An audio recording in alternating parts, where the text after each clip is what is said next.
It's the oldest war inside the human heart. It started long before the world was torn apart. Two forces pulling always at the soul. One wants the throne, the other wants to be made whole. Pride says climb higher, humility says kneel. Pride says perform now, humility says be real.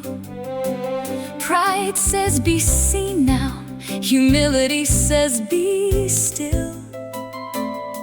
And in the silence, one of them bends to God's will. We walk through every day of this, and here is what rang true: that pride is just a prison dressed in everything brand new. And humility is not a weakness, not a small and broken thing. It's the posture of the greatest, it's the song the humble sing. Moses laid his Egypt down and found out who he was. The man in the back of the temple found forgiveness just because. The disciples at the table had their pride undone when the King of all creation knelt and served them everyone. Pride versus humility, the battle every soul must face. Pride versus humility, and only one of them leads to grace. Pride says your name should be remembered. Humility says let his name be heard. Pride builds a tower to the heavens. Humility just stands upon his word. And the word says whoever lifts himself will find himself brought low. And whoever humbly kneels before God will rise and overflow. Pride versus humility, and I know which one I choose. Pride versus humility, when I look at him I know which one to lose. The nearer that you get to the light of who he is, the more you see the parts of you that still belong to this. The pride you didn't know you had, the throne you didn't name, the quiet competition and the hunger for the fame. But the nearer that you get to him, the more the grace flows in. And the more the grace flows in, the less you need to win. Because he places his own mark, not on the great and proud, but on the ones whose hearts are his, who never need a crowd. I don't want the tight fingers of pride wrapped around me. I don't want to be the Pharisee praying in plain sight. I want to be the servant in the back of the room, whispering, God, be merciful to me and make the darkness light. I want the humblest life, like Moses in the desert. I want to look at Jesus till my pride has nowhere left to stand. I want to lay it all down, every title, every trophy, and live inside the grace of his wide open hand. Pride versus humility, the battle every soul must face. Pride versus humility, and only one of them leads to grace. So lay it down, every tower, every crown. Let the pride and the pretending hit the ground, and look at him, let your eyes stay fixed on him. Because the humblest heart is where the greatest life is found. Pride versus humility, I choose humility. I choose to look at him and finally be free. Finally be free. Finally be free. Finally be free. 6 days of lessons, one beautiful truth: that Jesus is greater than the pride in you and me. So bring it all down and look at him. Bring it all down and let the humble life begin. Bring it all down, pride versus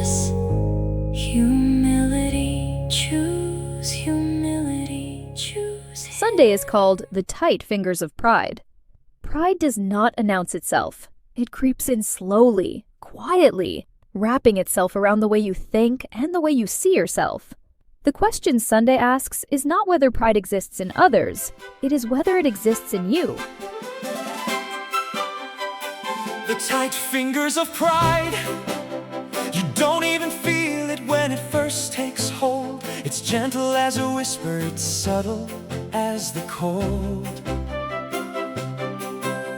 It wraps around your thinking like a vine around a wall, so slow you never notice till you're standing for a fall. The tight fingers of pride, they don't announce their name, they just quietly rearrange the way you play the game. They tighten when you're threatened and they tighten when you're praised, and before you know it, you're living in a haze. It started in the highest place before the world was made, when the brightest light in heaven let the love of self invade. And if it found a foothold in that holy sacred space, then I should not be surprised when I feel it in this place. Because the tight fingers of pride, they work from deep inside. They dress themselves in confidence and call themselves your guide. They tell you that you earned it, tell you that you're owed. They tighten every time you walk a little further from the road. The tight fingers of pride won't let go on their own. They hold what they've taken like a dog holds a bone. They'll squeeze out the grace and they'll squeeze out the lie, till everything good in you is just out of sight. So open your hands and let someone in. Let God reach the places where pride has been. Because the tight fingers of pride lose their grip and their power. When you fall to your knees in your most honest hour. My possessions and my talents and the life I have built with care don't belong to me the way I like to think they're there. Because the God who gave the sunrise gave the air I breathe today. And the tight fingers of pride wanna take that truth away. They want me to believe it's mine to own and mine to keep. They want me to stop listening when the still small voice speaks. But everything I have was placed here by your gracious hand, and the tight fingers of pride have no right to what he planned. Lord, I feel it in the way I need to be right. I feel it in the way I need to be seen. I feel it in the quiet competition I run between who I am and who I think I should be. These fingers have been holding things they never should have touched. These fingers have been claiming things that were never mine. So I'm asking you to loosen every grip that pride has made and fill the open space with something better than my name. The tight fingers of pride won't let go on their own. They hold what they've taken like a dog holds a bone. But God is in the business of breaking every chain, of opening every fist and healing every strain. So open your hands and let someone in. Let God reach the places where pride has been. Because the tight fingers of pride lose their grip and their power.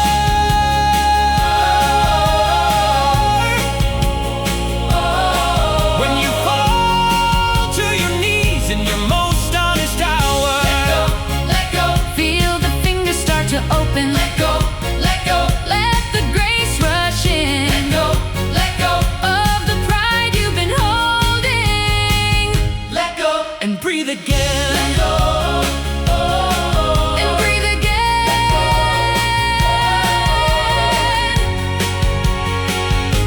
And breathe again.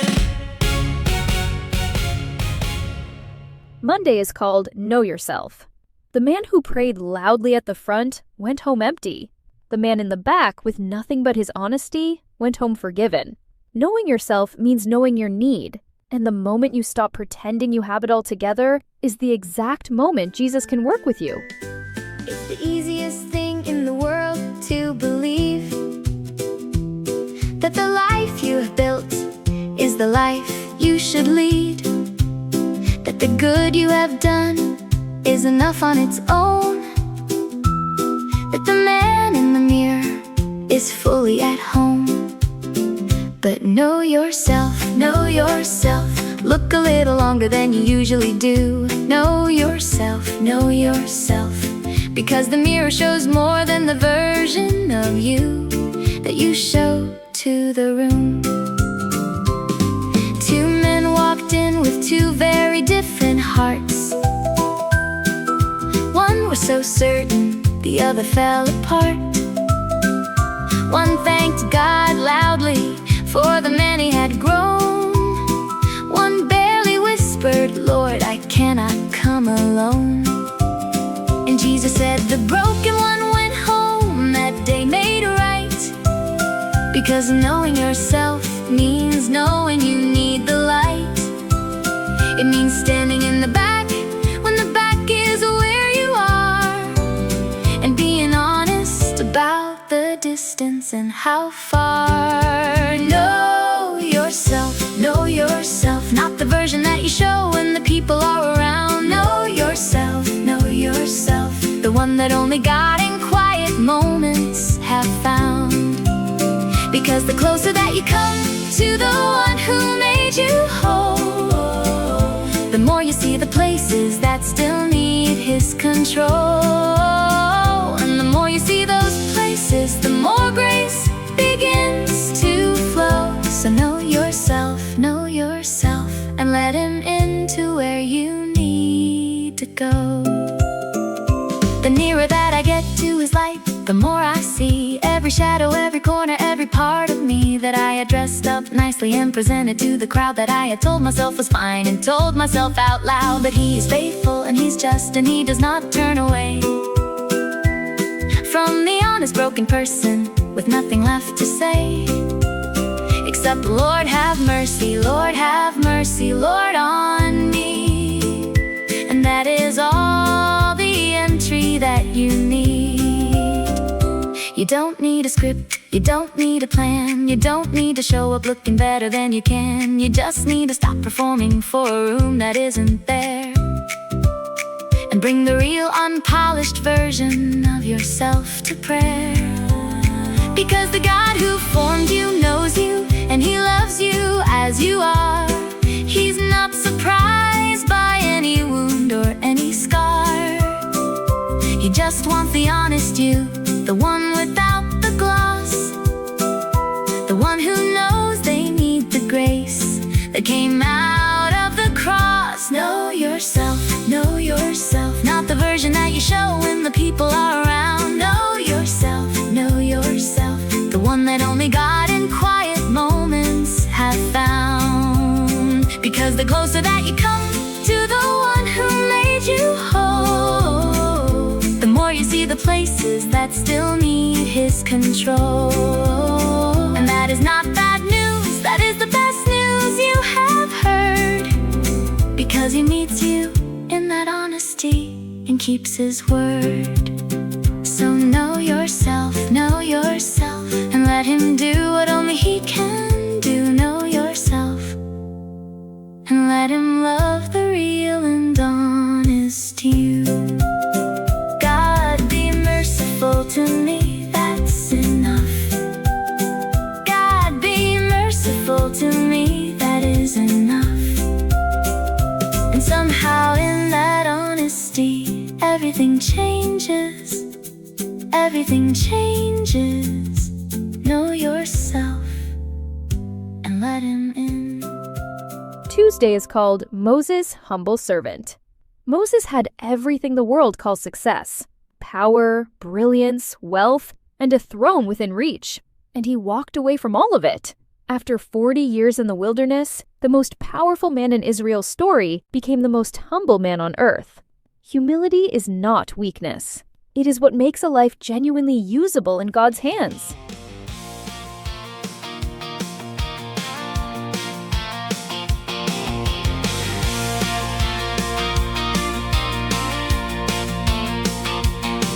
He stood in marble halls with the world beneath His feet, with the wisdom of a nation and an empire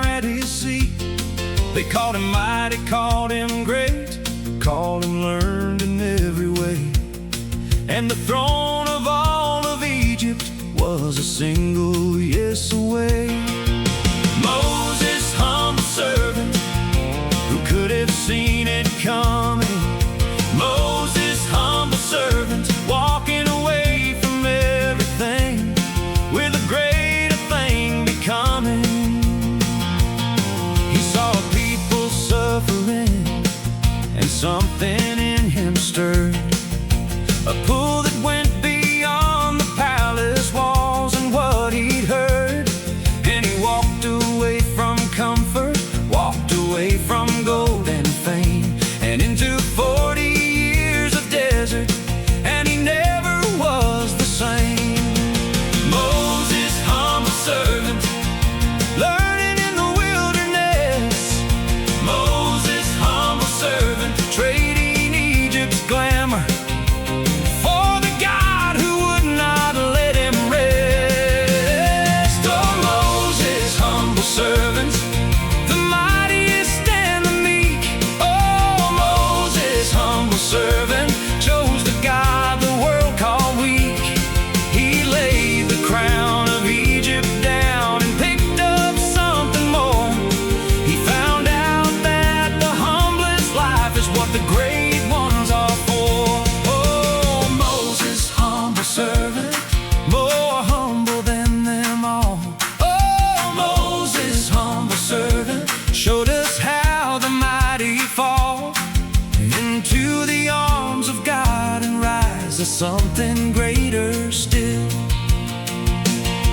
Oh, Moses, humble servant, doing only what God willed.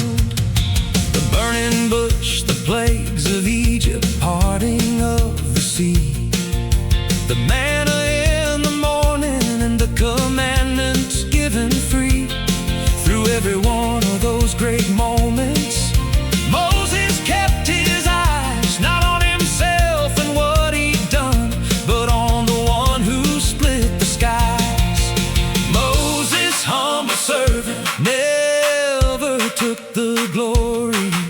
Moses, humble servant, always pointed to the one behind the burning story. Number says it plainly, and I think it still rings true, that the humblest man who ever lived was Moses through and through. Not because he never failed, not because he got it right, but because he kept on kneeling in the middle of the fight. And the lesson that he left us is still calling out today, that the greatest ones are those who learn to get out of the way and let God be the story, let God be the name, and let every burning bush point back to who came. Oh, Moses, humble servant, the mightiest and the meek. Oh, Moses, humble servant, chose the God the world called weak. He laid the crown of Egypt down and picked up something more. He found out that the humblest life is what the great ones are for. Oh, Moses, humble servant, more humble than them all. Oh, Moses, humble servant, showed us how the mighty fall into the arms of God and rise as something greater still. Oh, Moses, humble servant, doing only what God willed, only what God willed.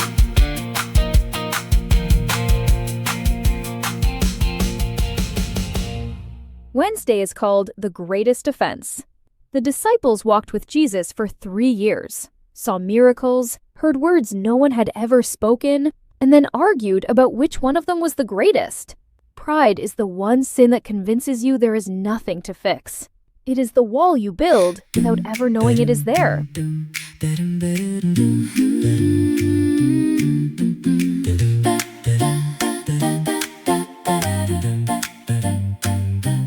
They had seen the miracles, they had heard the words, they had walked with the Son of God and watched the world be stirred. They had front row seats to heaven breaking into earth. And then they sat debating what their greatness was worth. The greatest offense, the greatest offense is the pride that lives inside the holiest of rooms. The greatest offense, the greatest offense is the weed that grows the fastest in the most well-tended tombs. It doesn't need an audience, it doesn't need a stage. It just needs a quiet moment and a heart that's found its cage. A comparison, a scoreboard, a small internal throne. The feeling that you've earned a little more than you've been shown. The greatest offense, the greatest offense wears the face of someone who has been around the word. The greatest offense, the greatest offense is the sin that goes the longest without ever being heard. God said there is nothing quite as dangerous as this. The pride and self-sufficiency that steals away the bliss of knowing Him and being known, and walking close and free. It's the most incurable of all the things that we can be. Because the proud don't know they're proud, that's the cruelest part of all. They're so convinced they're standing that they never feel the fall. So God, search every corner of the heart I call my own, and find the greatest offense before it turns to stone. Jesus didn't lecture them, He didn't raise His hand. He simply said, I'm here among you, serving as I planned. The King of all creation in an apron with a bowl, washing dirty feet to show the posture of the soul. The greatest offense meets the greatest love, right there in that upper room below and up above. The proudest hearts were silenced by a servant on his knees, and the greatest offense finally had nowhere left to be.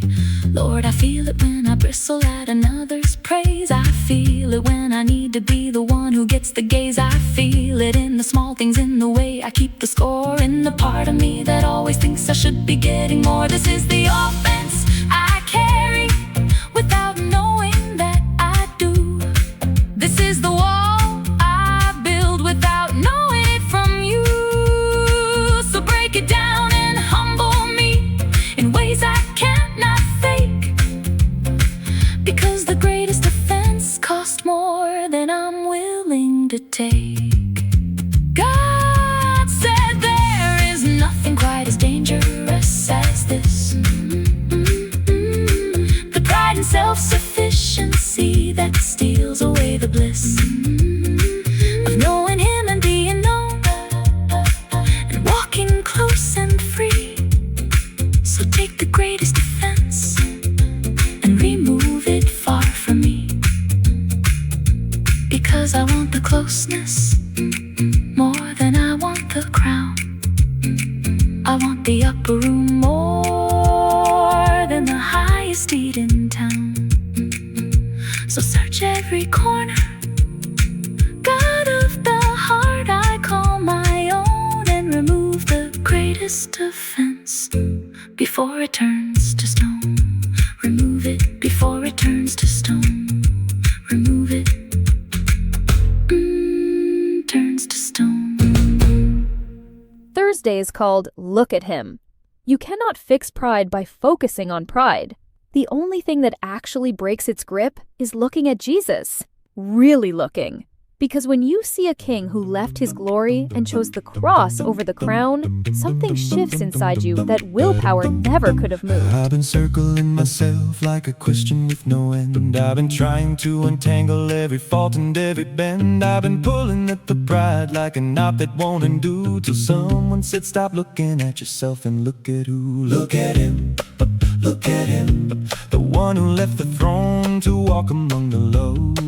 Look at Him, look at Him, and watch what happens when you let your eyes go. He was God but wore our skin without a word of complaint. He was king but knelt to wash the feet of sinner and of saint. He was everything in heaven but he chose the lowest place. He was mighty beyond measure but he met us face to face. Look at him, look at him, the one who could have stayed but chose to come. Look at him, look at him, the servant and the Savior in the Son. Look at him and watch the pride begin to fall. Look at him, he's greater than it all. Look at him when nothing else is working, nothing's changed. Look at him and let your whole perspective be rearranged. Because you will never fix your pride by staring at your pride. You fix it by looking at the one who set his glory aside. So look at him, look at him, just look at him. Philippians says he had it all in his hands, the nature of God and the power of commands. But he didn't hold it tightly, he let go of the height. He humbled himself all the way to the darkest night. Look at him, on the cross with his arms open wide. Look at him, he gave up everything so we wouldn't have to hide. When I see him, really see him, every version of my greatness starts to fade. When I know him, truly know him, I stop fighting for the front of the parade. I stop needing to be noticed, I stop clinging to my name. Because the one who hung the stars chose to carry all my shame. And something in me changes, something in me breaks, something in me opens, and the pride starts losing its place. Look at him and watch the pride begin to fall. Look at him, he's greater than it all. Look at him when nothing else has worked and nothing's changed. Look at him and let your whole perspective be rearranged. Because you will never fix your pride by staring at your pride. You fix it by looking at the one who set his glory aside. So look at him, and keep on looking till the looking changes you. Look at him till all you want is to be close to what is true. Just look at him, just look at him, just look at him. Turn your eyes away from yourself and turn your eyes to the one who is worth it, the one who is worthy. Turn your eyes and look at him.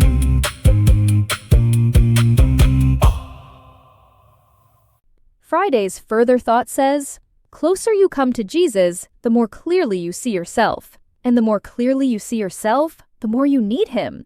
God does not place his mark on people because of rank or wealth or reputation. He places it on the sincere, the contrite, the ones who stopped parading their goodness and simply came. The week's lesson is about pride versus humility. It asks one of the most honest questions the Bible ever puts to us. How much of your life is quietly being run by pride without you even knowing it? For whoever exalts himself